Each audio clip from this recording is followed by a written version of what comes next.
grandes fortalezas que tiene justamente Venezuela, por el momento estelar que vive Venezuela en la década de los años 50. A nivel de la arquitectura fue un momento estelar.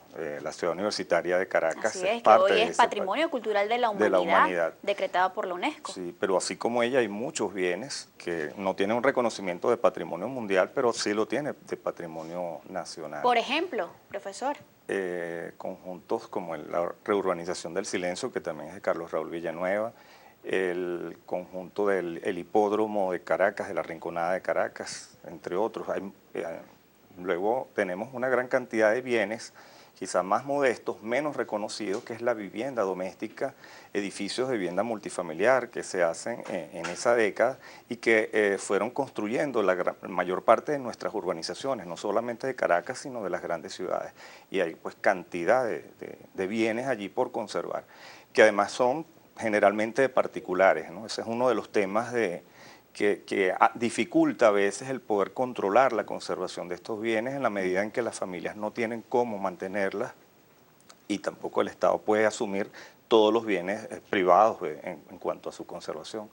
Entonces, profesor Enrique, claro, y hay una explicación histórica de por qué, por ejemplo, Venezuela, hasta siendo Capitanía General, hasta principios del siglo XIX, era una zona donde había poco dinero.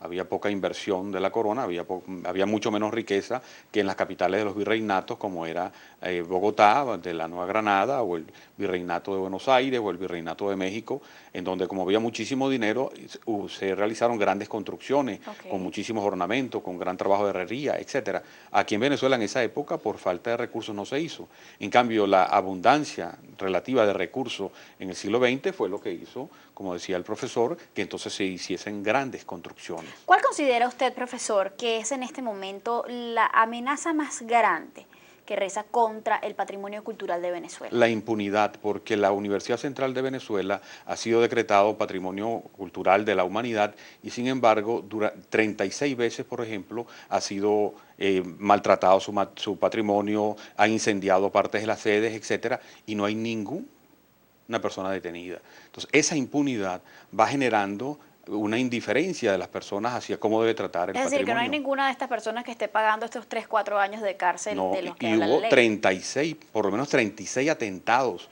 incluso con incendios de partes importantísimas, de murales valiosísimos desde el punto de vista histórico. Una sede que es además una de las 2 o 3 sedes más importantes universitarias del mundo, que tiene un aula magna solo comparable con la de Sydney. Es decir, una cosa tan valiosa hecha por los venezolanos, hecha además por un venezolano como fue el gran maestro arquitecto Carlos Raúl Villanueva, ha pasado todo eso y no hay nadie detenido y lo peor es que no ha habido un esfuerzo por las autoridades centrales, al menos de aumentar el presupuesto para la recuperación de esas zonas golpeadas.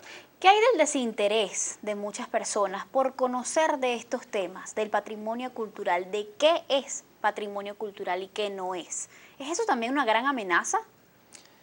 Pues sí, eso contribuye, lo que decíamos, en la medida en que no se conoce, no se reconoce, no se valora, y al no valorarlo, pues no se protege, una va de la otra.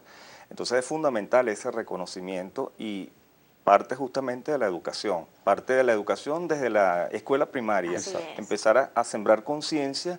Desde el mismo espacio, muchas de nuestras escuelas son patrimonio, los grupos escolares que se hicieron en la época de Medina son patrimonio, son monumentos, muchos de ellos, monumentos históricos nacionales. ¿Y sobre quién recae esa responsabilidad de educar, de proteger, de defender? El Ministerio de Educación debería ser el principal actor a través de programas que pudieran, desde tanto la primaria como la secundaria, incorporar como un eje transversal que pudiera ser visto de distintas maneras en las distintas asignaturas, donde se valorara el patrimonio. Porque no creo que el venezolano sea indiferente porque no le guste o a propósito, sino porque no lo conoce.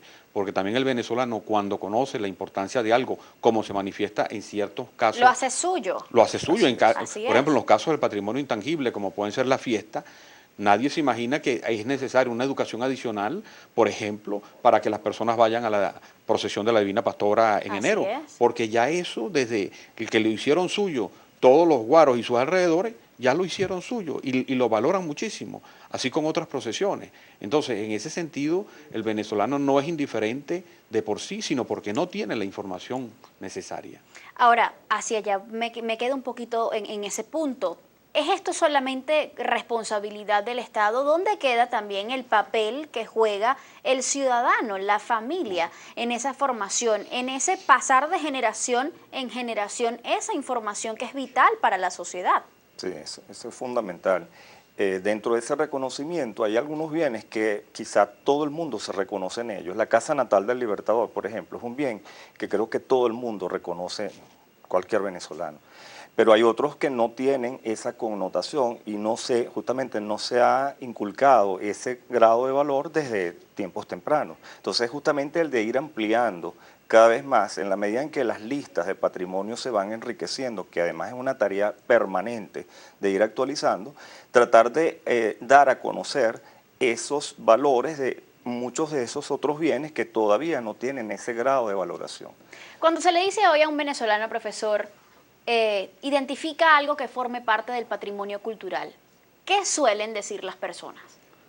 Bueno, depende del lugar donde tú se lo preguntes, de la ciudad, porque si estás en Barquisimeto te dicen entonces el obelisco, si estás en Caracas te pueden decir la casa natal del Libertador. Cuando ya están en otras poblaciones donde eso no es tan evidente de inmediato, en muchos casos lo suple las catedrales. Por ejemplo, si estás en Barcelona, las personas saben que por antigüedad la Catedral de Barcelona es muy importante. Es decir, que es más fácil identificar como patrimonio cultural todos aquellos bienes culturales tangibles, edificaciones, por ejemplo, correcto, construcciones, monumentos.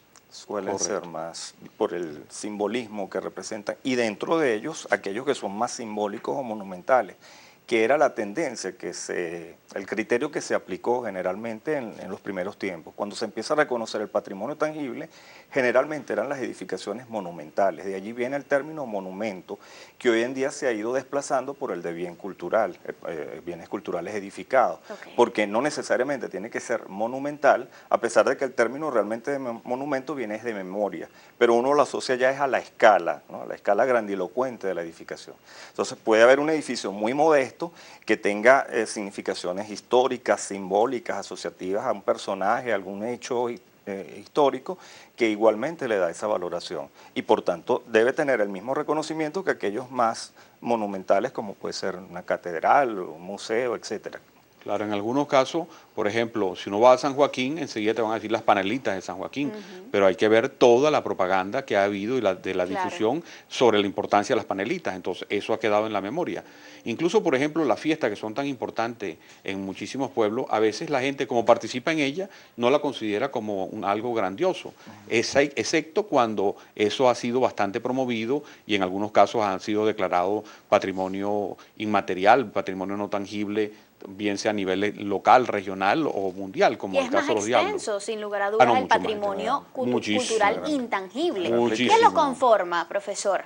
Lo intangible, lo primero, desprendiéndose de lo que es la sustancia del concepto de patrimonio, que es la carga de tiempo incorporado en el hecho, diríamos que lo principal del patrimonio intangible es la concepción que de la historia tienen las personas.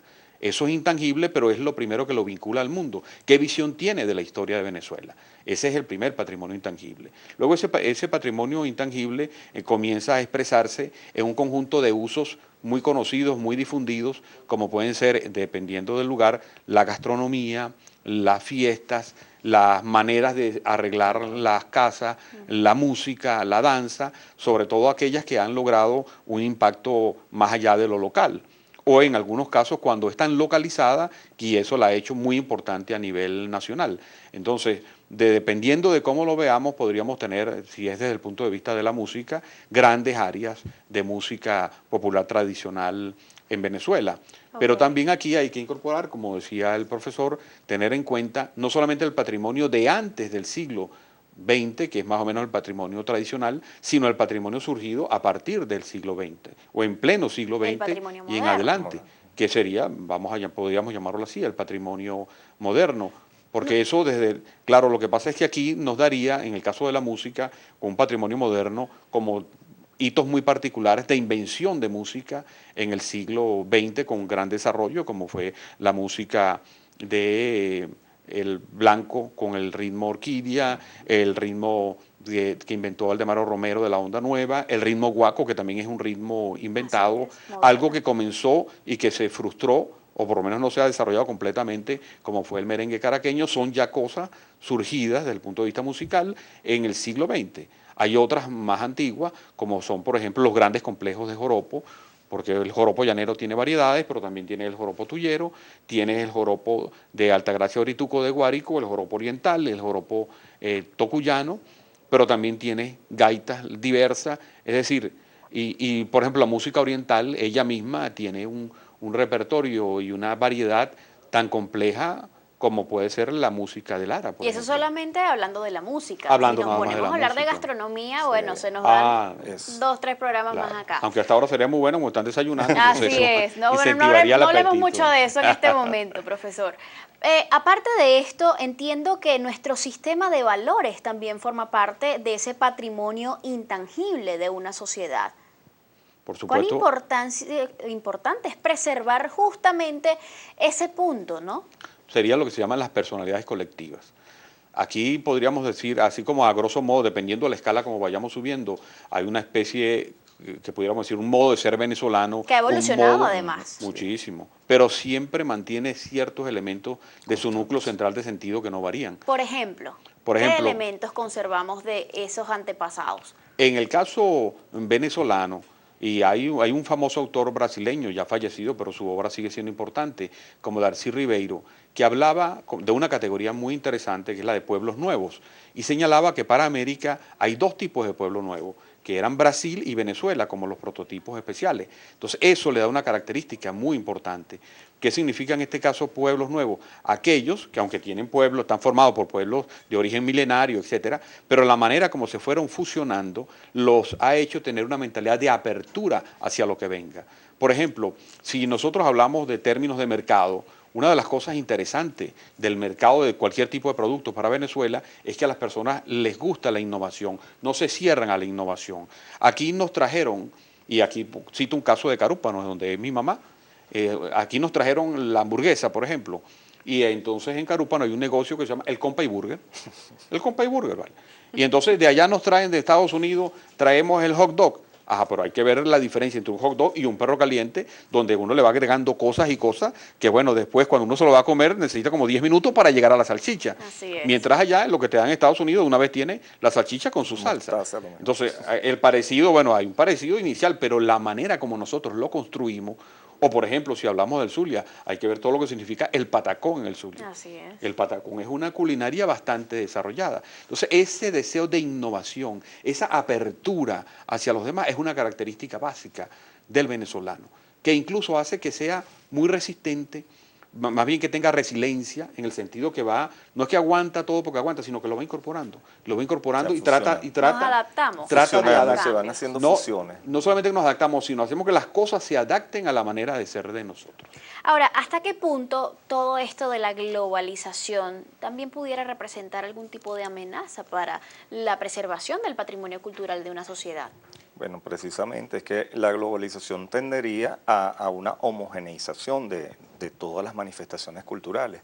En la medida en que eso ocurra, pues evidentemente se estaría amenazando la manera de hacer cualquier tipo de manifestación, inclusive pues en el caso del objeto que es el que yo me ocupo, pues la parte de los edificios, de los bienes inmuebles. ¿Y se puede permitir que eso pase? No se puede permitir. El tema de la globalización, bueno, justamente hablando de lo que mencionábamos antes de la arquitectura moderna tendió a tener ese grado de homogeneización, se hablaba incluso de estilo internacional, que de alguna forma era una manera de resolver igualitaria para todos los países. Sin embargo, ahí podemos ver también ese caso de la adaptación al lugar. Villanueva adopta todos estos elementos de la arquitectura moderna, pero los adecúa al trópico, los adecúa a nuestras, incluso reinterpreta valores culturales de nuestra arquitectura tradicional como el alero, los corredores, sin reproducir los elementos coloniales al pie de la letra, pero sí retoma de ellos los valores esenciales y los hace con arquitectura moderna. Por lo tanto, esa es una de las peculiaridades de nuestra arquitectura moderna.